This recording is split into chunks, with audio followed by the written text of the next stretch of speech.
Goddess here, checking in from Portland, Oregon on this beautiful spring day. Here I am with my beautiful Philodendron Domesticum, which has reverted. Now, I'm really excited to make this video today because this is going to be a video focusing on how to inspire your reverted plants back to producing variegated leaves. So as you can tell, this variegated domesticum stopped being variegated kind of fairly early on. We've got the two leaves down here at the bottom of the plant, which are expressing a very beautiful marbled variegation. You can tell this second leaf barely has any variegation at all, but this first leaf has a pretty decent chunk. So what I'm gonna do is show you today how to propagate a plant like this and inspire it to bring back that variegation. So first of all, you're gonna need a pair of clean, sharp scissors. Okay, so we've got the plant out of its pot and I'm taking a look at the roots. Everything looks really good. I am going to flip it over here. This is the type of leaf I'm trying to inspire the plant to make more of. So what we have to do is look back in the history here. We've got to take a look at the stem, see what's going on. And you can see that this is where the plant's DNA, so to speak, is located here in the stem. So we want to make sure that we can cut the plant back to this point. This is the last really variegated leaf that we see right here. The next one was this one here, the little slight variegation, and then the rest of them are just solid green. So what we want to do is chop the plant back to the point where it last produced that beautiful variegation. That way we are more likely to have some sort of new growth offshoot, an auxiliary node or an auxiliary bud will be produced from this area down here, thus creating hopefully a new beautifully variegated plant. All right, now that we're a little closer, you can see a little bit more of what I'm doing. At least I'm gonna make it. I'm gonna try really hard so that you can see. Okay, so here we are looking at the plant. Now we've got this beautiful top portion of the plant which is producing all green, and that's totally gorgeous and beautiful, and I can't wait to grow this plant in just its green form because it really is stunning. The leaf shape, the shininess, I know, I'm just like really a big fan of this right now. So anyway, I'm taking a look at the stem and I want to make the cut right below the node here, right below the node. There's an aerial root here that you can see, that aerial root right here. I'm going to make the chop right below that, and then this top cut will be my green Philodendron Domesticum. Now, I wouldn't really recommend cutting right up at the aerial root. If there's any sort of rot, if there's any sort of rot that happens in the stem, I obviously don't want rot, but sometimes it happens. I would suggest that when you take a fresh cut like this, that you allow it to kind of callus over for a couple hours or so. I've even seen people dip their cuts in cinnamon to prevent any sort of rot. I traditionally don't do that, but I have seen people have great success with that. So if that is your jam, continue that process, whatever works for you. I am going to water propagate this top portion because water propagation works really well for me.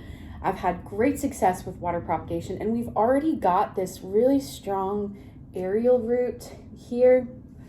So I'm going to allow this to callus over for a little while, and then I'm going to pop it right in this glass here.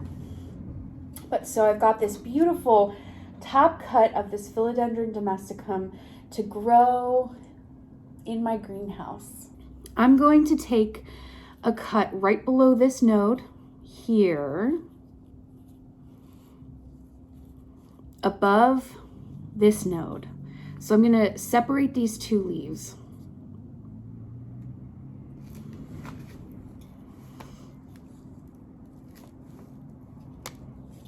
I'll do it kind of at a diagonal here.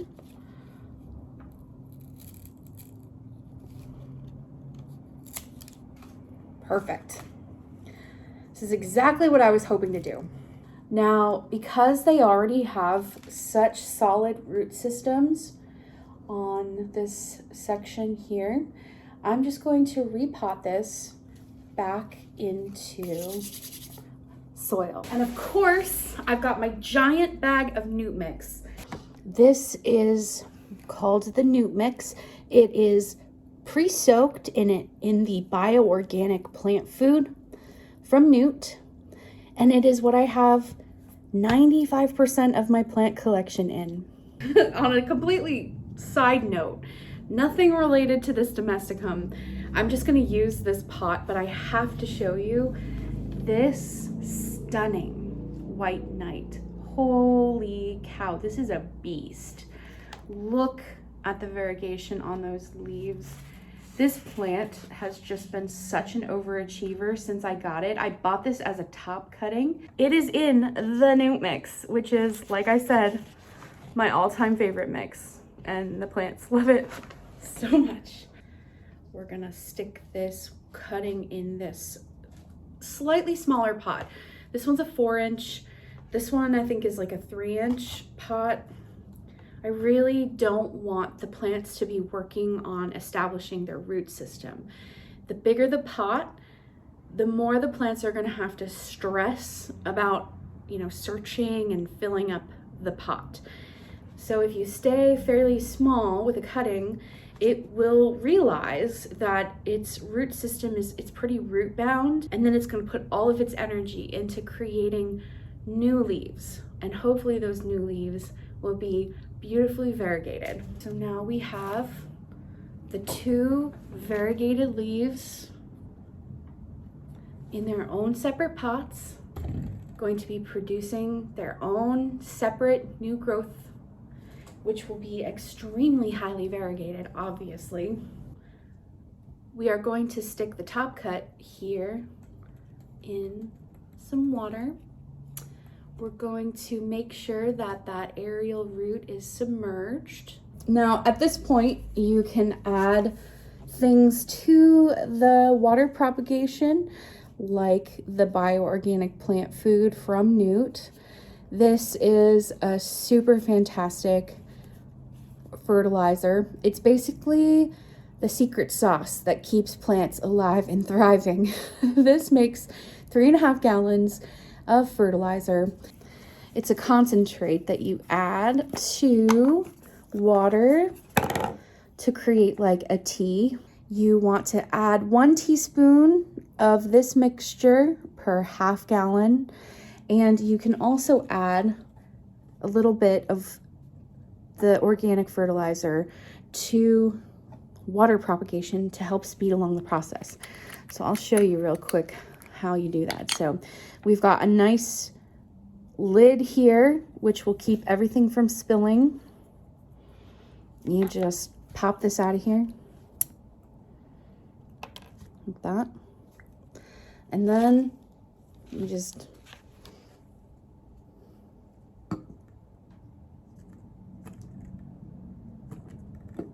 a couple little drops is all you need. That's why this thing can literally last forever.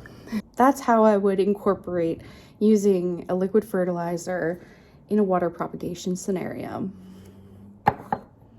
All right, my friends, thank you so much for tuning in today to watch me propagate my variegated domesticum with the high expectations that things will be very variegated and very beautiful. And we'll just see how things go along the way. I'm very curious to see what this one does, because we've got the tiniest little bit of variegation on this one, and I'm wholeheartedly expecting this bottom cut to put out some serious variegation. I mean, look at how stunning that is. I've got the good vibes going, I've got the candles going, I've got the crystals, I've got the incense. You know me, here at Green Goddess headquarters, we are all about the vibes. Sending those good vibes to you today.